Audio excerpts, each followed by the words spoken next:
Hello everyone, आज हम करेंगे क्लास 6 की जो आपकी हिंदी की बुक है मल्हार, उसका चैप्टर नंबर 3 पहली बूंद। तो ये आपको पहली बूंद से ही समझ आ रहा है किसके बारे में बात हो रही है, बारिश के बारे में यहाँ पर बात हो रही है। उसी से रिलेटेड ये आपकी पूरी की पूरी पोयम है। सो वह पावस का प्रथम दिवस जब पहली बूंद धरा पर आई, अंकुर फूट पड़ा धरती से नवजीवन की ले अंगड़ाई। तो पावस यानी कि बारिश, प्रथम पहला, दिवस दिन, कि बारिश का वो पहला दिन जब क्या हुआ था, पहली बूंद धरा मतलब धरती पर गिरी थी। तो यहाँ पर बारिश के दिन की बात हो रही है कि जब बहुत टाइम बाद, जब बोलते हैं कि सावन का महीना है तो उस टाइम पे बारिश होती है। तो जो पहला दिन है जिस दिन बारिश होती है और उसकी पहली बूंद जब धरती पर गिरती है तो क्या होता है, अंकुर फूट पड़ा धरती से। तो उसमें क्या होता है, अंकुर आ जाता है, यानी कि जब छोटा सा पौधा होता है, मतलब जो बीज होता है वो फूटने लगता है, वो फलने लगता है, बड़ा होने लगता है। तो उसमें से एक छोटा सा पौधा जो है धरती से निकल आता है। ऐसे लगता है कि धरती ने नए जीवन की, एक नए जीवन की शुरुआत हो गई है, क्योंकि वो छोटा सा पौधा है, वो बड़ा होगा और पेड़ बनेगा, तो एक नया जो है पेड़ बन जाएगा, एक नया जीवन मिल जाएगा। तो इसी तरह ऐसे लगता है कि धरती ने भी एक नए जीवन की अंगड़ाई ले ली है, यानी कि एक नए जीवन की शुरुआत हो गई है। धरती के सूखे अधरों पर गिरी बूंद अमृत सी आकर, वसुधरा की रोमावली सी हरी धूप पुलकी मुस्काई, पहली बूंद धरा पर आई। तो और क्या क्या हुआ जब वो पहली बूंद धरती पर गिरी, तो धरती के सूखे अधर, अधर का मतलब होठ होते हैं, तो धरती के सूखे अधरों पर, यानी कि जैसे ही धरती पर, जैसे बहुत प्यास लगी होती है और जैसे ही पानी की पहली बूंद आपके होठों को लगती है तो कितना अच्छा लगता है। तो उसी तरह जैसे ही धरती के सूखे अधरों पर, यानी कि धरती पर जैसे ही पहली बूंद गिरती है तो ऐसी लगती है कि जैसे अमृत के समान है। ठीक है, अमृत को क्या बोलते हैं कि अगर कोई मरने वाला पी ले तो जिंदा हो जाता है। तो इसी तरह से जब धरती पर वो पहली बूंद आके गिरती है, बारिश की पहली बूंद, तो वो ऐसे एक अमृत के समान लगती है। वसुंधरा, ये भी धरती है, कि रोमावली सी, और रोमावली यानी कि जिसे हम बोलते हैं कि रोए, ठीक है, रोंगटे खड़े हो जाना कई बार बोलते हैं ना, तो उसी तरह से वसुंधरा की रोमावली सी हरी धूप पुलकी मुस्काई। और ये जो हरी धूप है, हरी घास है, तो ये एकदम से मतलब खिल जाती है। बारिश के बाद अगर आप देखोगे ना तो सब चीज़ हरी हरी अच्छी अच्छी लगती है। तो जो ये हरी धूप है, घास है, वो भी ऐसे लगती है कि मुस्का रही है, वो भी खड़ी हो जाती है। तो ऐसे लगता है कि जो धरती की रोंगटे हैं वो खड़े हो गए हैं वो पहली बूंद की वजह से। आसमान से में उड़ता सागर लगा बिजलियों में स्वर्णिम पर, बजा नगाड़े जगा रहे हैं बादल धरने की तरुणाई, पहली बूंद धरा पर आई। तो आसमान में उड़ता सागर, यानी कि बादलों की बात कर रहे हैं, क्योंकि वही तो बारिश कर रहे हैं ना, तो वो सागर के समान है। जैसे सागर में बहुत पानी होता है, समुद्र में बहुत पानी होता है, इसी तरह से। तो आसमान में उड़ता सागर, तो आसमान में जो बादल उड़ रहे हैं उनमें क्या हो रहा है, कई बार तो बिजलियां चमक रही हैं, ठीक है, सोने की तरह ऐसे लग रहा है कि कई बार वो जब एकदम से चमकती है तो सोने की तरह लग रही हैं। और वो गरज रहे हैं तो ऐसे लग रहा है कि नगाड़े बजा रहे हैं, ठीक है, बजा नगाड़े जगा रहे हैं, ठीक है। और वो जब बिजलियां चमक रही हैं और जब बादल गरज रहे हैं तो वो क्या कर रहे हैं, वो जगा रहे हैं किसको, बादल, बादल धरती की तरुणाई, यानी कि उसकी युवावस्था को जगा रहे हैं। कि युवावस्था से यहाँ पर मतलब है कि उसकी ऊर्जा को, ठीक है, उसमें ऊर्जा मतलब शक्ति या फिर एनर्जी आप बोल सकते हो, कि एक तरह से धरती को एनर्जी दे रहे हैं। तो जितने भी प्राणी होते हैं, पेड़ पौधे होते हैं, घास वगैरह होती है, जैसे ही बारिश आती है, बारिश के बाद सब ऐसे अच्छे से लगने लगते हैं, तरोताज़ा हो जाते हैं। तो ये सब जो है, बिजली है, बारिश है, बादल गरज रही हैं, तो वो सब यही कर रहे हैं, धरती की युवावस्था को जगा रहे हैं, यानी कि धरती को एक नई एनर्जी दे रहे हैं, ऊर्जा दे रहे हैं। और वो कौन दे रहा है, पहली बूंद धरा पर आई, जब बारिश की पहली बूंद धरा पर आकर गिरती है। नील नयनों सा यह अंबर, काली पुतली से ये जलधर, करुणा विगलित अश्रु बहाकर धरती की चिर प्यास बुझाई, बूढ़ा धरती सस्य श्यामला बनने को फिर से ललचाई, पहली बूंद धरा पर आई। तो नीले नयनों सा यह अंबर, क्या है, नयन मतलब आंखों की बात हो रही है। सो ये आकाश है, ये कैसा होता है, नीला होता है। सो ये जो नीले नयनों वाला, यानी कि ये जो नीला आकाश है, ये क्या कर रहा है, काली पुतली से ये जलधर, और नीले आकाश के बीच में छोटे छोटे काले काले बादल हैं, और वो काले काले बादल क्या कर रहे हैं, जलधर, जलधर मतलब जिसके अंदर पानी होता है, जलधर पानी को रखने वाला, ठीक है, या जल को रखने वाला, तो उसे क्या बोलते हैं, जलधर। तो जलधर कौन रखते हैं, बादल। तो नीला जो पूरा आकाश है उसके अंदर ये जो छोटे छोटे क्या हैं, बादल हैं, ये आँखों की पुतलियों की तरह रखते हैं। जैसे हमारी आंखें वाइट होती है और अंदर काली पुतलियाँ होती हैं, तो इसी तरह इन्होंने इसको भी बोला कि पूरा आकाश नीला है जो कि आँखें हैं, और उसके अंदर ये जो काली काली बादल हैं ये किसकी तरह लग रहे हैं, पुतलियों की तरह। अब ये क्या कर रहे हैं, करुणा विगलित अश्रु बहाकर, ठीक है, ऐसे लग रहा है कि ये जो है किसी चीज़ से बिछड़ कर, मतलब जब भी बहुत इमोशनल जब हो जाते हैं तो वो वाले अश्रु, यानी कि बारिश कर रहे हैं, तो ये क्या कर रहे हैं, जैसे हम रोते हैं तो पानी आता है, उसी तरह से ये जो काले काले नयन है, इसकी पुतलियाँ हैं, ये भी क्या कर रही हैं, अश्रु बहा रही हैं, रो रही हैं, आंसू बहा रही हैं। और आंसू बहाकर क्या कर रही है, धरती की चिर प्यास बुझाई। जो धरती इतने टाइम से प्यासी थी, इतने टाइम से बारिश नहीं आई थी और वो बहुत देर से प्यासी थी, तो वो प्यास जो है ये बुझा रहे हैं, ठीक है। बूढ़ी धरती सस्य श्यामला, तो इसका मतलब क्या है, ये जो बूढ़ी धरती हो गई थी, इसमें जो फसल है हरी भरी फसलों से युक्त, आप एक तरह से बोल सकते हैं इसका मतलब सस्य श्यामला, कि ये जो हरी भरी फसलों से युक्त युक्त होने के लिए बनने को फिर से ललचाई। ये जो फिर से जो है ललचा रही कि मेरे अंदर फिर से हरी हरी फसलें उगाई जाएं या सब कुछ जो है हरा हरा हो जाए। जब और कब हो रहा है इसके अंदर ये सब, जब पहली बूंद धरा पर आई, जब बारिश की पहली बूंद धरती पर आई थी, तो धरती का मन ऐसे ही कर रहा था कि फिर से जो है सारी हरी भरी फसलें मेरे ऊपर उग आएं। ठीक है, एक बार इसको फिर से देख लेते हैं कि नीले नयनों सा यह अंबर, काली पुतली से ये जलधर।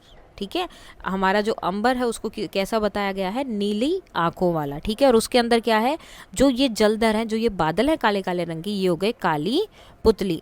करुणा यानी कि दया से, विगलित पिघला हुआ, दया से पिघल कर, मतलब किसी पे जैसे इमोशनल होकर आप किसी की हेल्प कर देते हैं, तो उसी तरह से दया से करुणा दया ये बोल सकते हैं, उससे पिघला हुआ ये क्या कर रहे हैं, अश्रु बहा रहे हैं, आंसू बहा रहे हैं, और धरती की बहुत चिर प्यास यानी कि बहुत लंबी जो प्यास थी वो बुझा रहे हैं। बूढ़ी धरती सल्य श्यामला बनने को फिर से ललचाई, और बूढ़ी धरती ये इतनी बारिश देखकर, पहली बूंद देखकर उसके दिल में भी आया कि वो फिर से हरी भरी फसलों से युक्त हो जाए, पूरी तरह से हरी भरी फसलें उसके ऊपर उग जाएं। जब पहली बूंद धरा पर आई। ये कविता आपकी लिखी है गोपाल कृष्ण कोल जी ने। अब कवि का परिचय है यहाँ पर।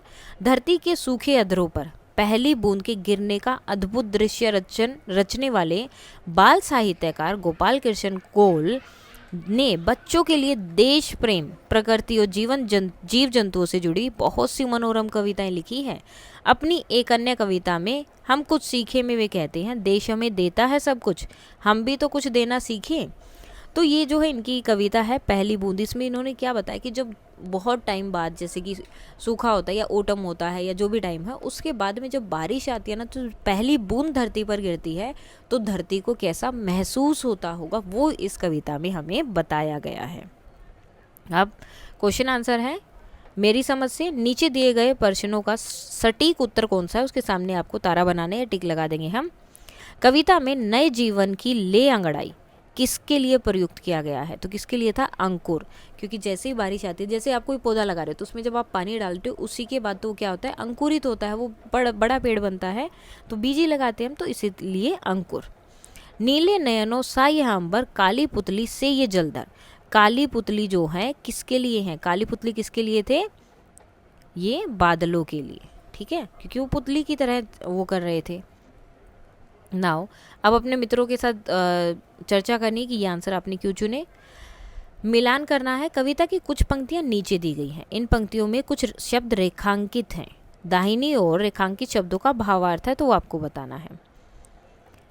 आसमान में उड़ता सागर, लगा बिजलियों में स्वर्णिम पर, तो यहाँ पर उड़ता सागर कौन है, बादल। बजा नगाड़े जगा रहे हैं बादल धरती की तरुणाई, तो बजा नगाड़े, नगाड़े मेघ जब गर्जन करते हैं, गरजते हैं।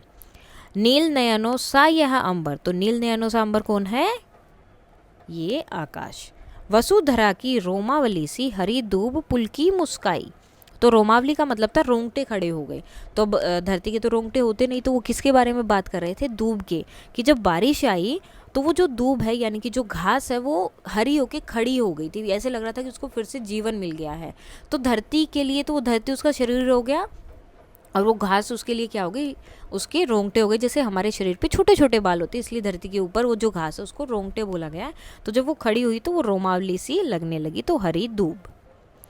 पंक्तियों पर चर्चा। कविता में से चुनकर कुछ पंक्तियां नीचे दी गई हैं, इन्हें ध्यान से पढ़िए और इन पर विचार कीजिए। आपको इनका क्या अर्थ समझ में आया, अपनी कक्षा में अपने समूह के साथ साझा कीजिए और अपनी लेखन पुस्तिका में लिखना है। आसमान में उड़ता सागर, लगा बिजलियों में स्वर्णिम पर, जार नगाड़े जगा रहे हैं बादल धरती की तरुणाई।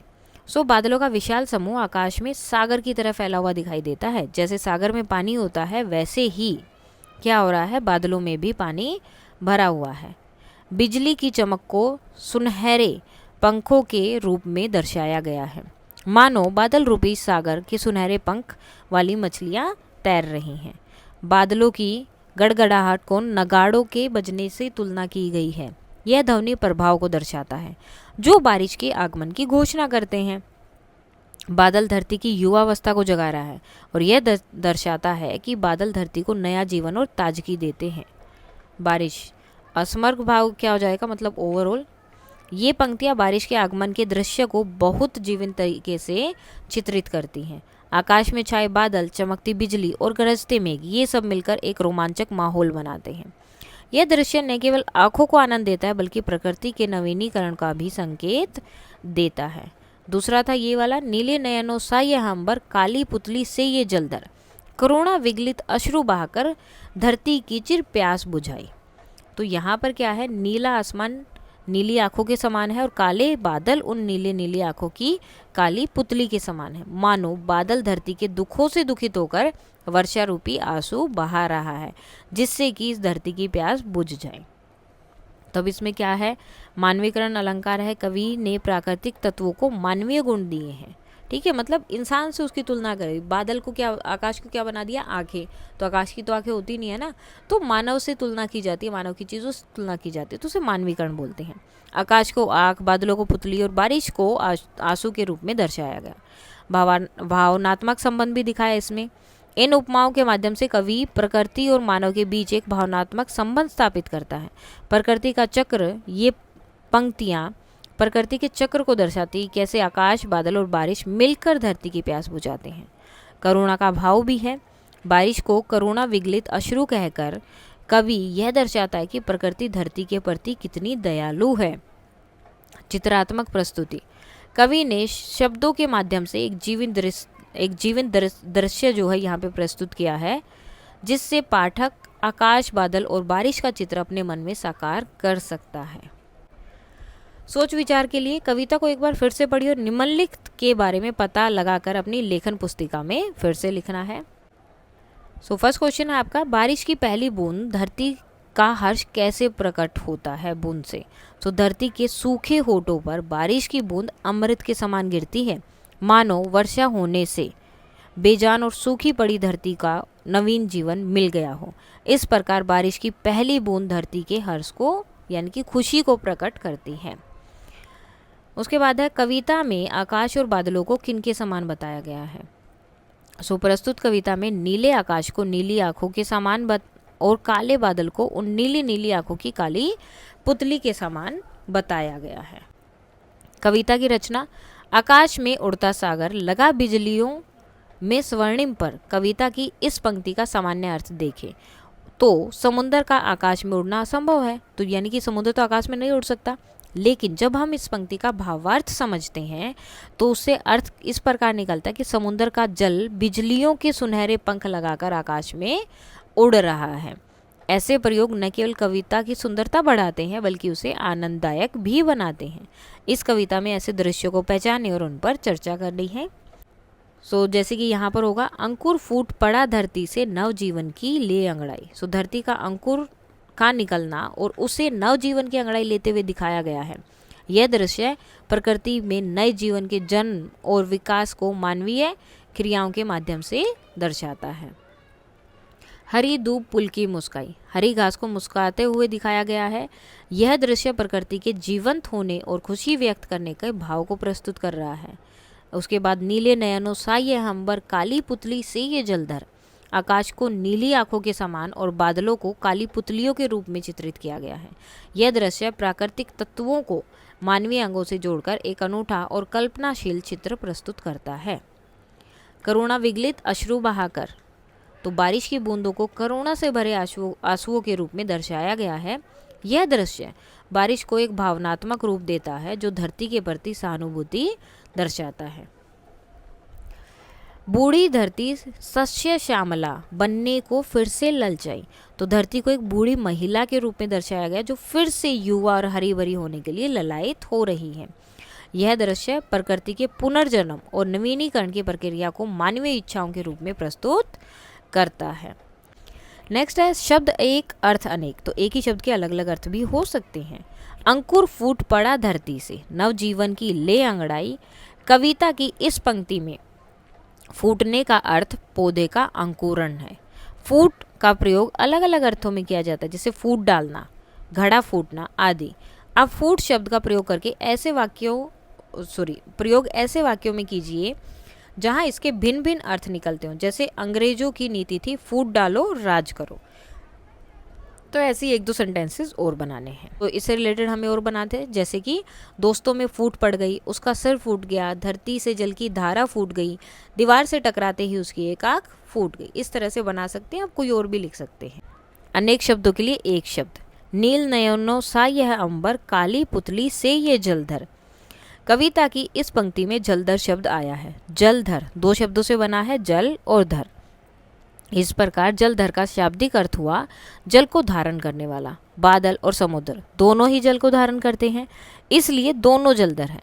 वाक्य के संदर्भ या प्रयोग में हम जान सकेंगे कि जलधर का अर्थ समुद्र है या फिर बादल। तो शब्दकोश या इंटरनेट की सहायता से धर से मिलकर कुछ और शब्द और उनके अर्थ आप यहाँ पर लिख सकते हैं। धर वाले और शब्द बनाने थे, जैसे कि चक्रधर, चक्र को धारण करने वाला अर्थात विष्णु। हलधर, हल को धारण करने वाला यानी कि बलराम। गिरिधर, जिन्होंने पर्वत को धारण किया था, कृष्ण। और मुरलीधर, जिन्होंने मुरली को धारण किया था यानी कि कृष्ण। दिए गए शब्द जाल में से प्रश्नों के उत्तर ढूंढो। एक प्रकार का वाद्य यंत्र, तो एक प्रकार का वाद्य यंत्र क्या होता है? अंबर, जलधर, नगाड़ा। क्या होगा? नगाड़ा। आगे है आंखों के लिए एक अन्य शब्द। और क्या हो सकता है? आंख के लिए नयन, तो क्या हो जाएगा? नयन। जल को धारण करने वाला जलधर, जलधर। एक प्रकार की घास दूब। आंसू का समानार्थी अश्रु। आसमान का पर्यायवाची अंबर। तो इस तरह से आप इसको कर सकते हैं। पाठ के आगे है आपकी बात। बारिश को लेकर हर व्यक्ति का अनुभव भिन्न होता है, तो बारिश में आपको कैसा लगता है आपको वो बताना है। आपको कौन सी ऋतु सबसे प्रिय है और क्यों? तो कौन सा जो सीज़न, ऋतु का मतलब सीज़न है यहाँ पर, कौन सा सीज़न आपको सबसे अच्छा लगता है वो बताना है। समाचार माध्यमों से प्रत्येक मौसम समाचार के विभिन्न माध्यमों, इलेक्ट्रॉनिक या प्रिंट या सोशल मीडिया के प्रमुख समाचार में रहता है। संवाददाता कभी बाढ़ तो कभी सूखे या भीषण ठंड में समाचार देते दिखाई देते हैं। आप भी बन सकते हैं संवाददाता और लिख सकते हैं समाचार। अब क्या समाचार लिखना है कि बहुत ज़्यादा गर्मी है, सर्दी या बारिश। आपको जो भी स्थिति दिखी आपको उनका आंखों देखा हाल अपनी कक्षा में बताना है, जैसे लास्ट चैप्टर में किया था। अब सर्जन है, जैसे ये भी है, नाम देना भी सर्जन है। ऊपर दिए गए चित्र को ध्यान से देखिए और एक नाम दीजिए। तो इसको आप जो है कोई भी नाम दे सकते हैं, आप इसको जो नाम देना चाहे वो। इन्हें भी जाने। इस कविता में नगाड़े की ध्वनि का उल्लेख है। बजा नगाड़े जगा रहे हैं बादल धरती की तरोणाई। नगाड़ा भारत का एक पारंपरिक वाद्य यंत्र है, इसको बजाया जाता है। कुछ वाद्य यंत्रों को उन पर चोट करके बजाया जाता है, जैसे ढोलक, नगाड़ा, डमरू, डफली आदि।